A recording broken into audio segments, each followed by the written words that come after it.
We wanted something very special, we wanted someone iconic, and I have a great desire of football and, of course, West Ham, and so he seemed to fit the bill as, he's the only man on the planet to have scored a hat-trick in a World Cup final, so clearly unique, and I thought there's a good football following here, and he's an interesting person to listen to.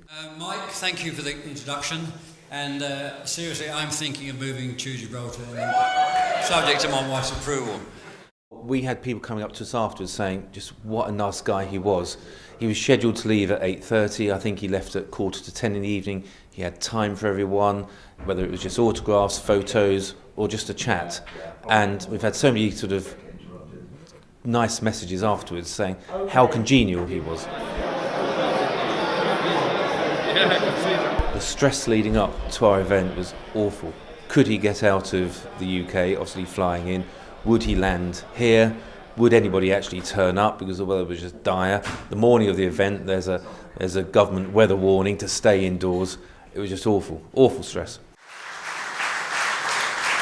The hat-trick was important. The most important thing, as you're all aware and understand, that the team won the game. The hat-trick, as it's gone on, has become slightly more important because nobody's achieved that. It's becoming, I talked to a couple of people tonight, we're not seeing so many goals scored in the finals from the teams that win it.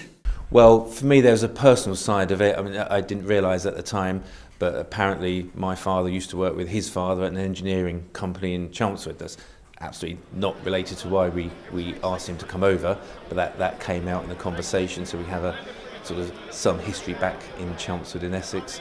I just think the stories of his World Cup feat, his beating Germany, his hat-trick, was it a goal, was it not a goal? All of those, I think the whole audience found that interesting, and he was just willing to talk about whatever people asked him.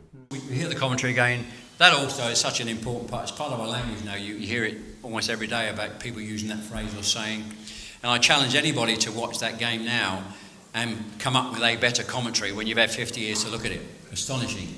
He was kind enough to sign about 15 items, and with that we held a silent auction and a main auction. It wasn't the intent of the night, but it was a sort of a sideshow, and we managed to raise, we think, about £4,500, which we're split between Cancer Relief in Gibraltar and with the Bobby Moore Cancer Fund back in the UK, which was sort of slight connection with Geoff Hurst. So it turned out to be a charitable night as well, which added to the occasion.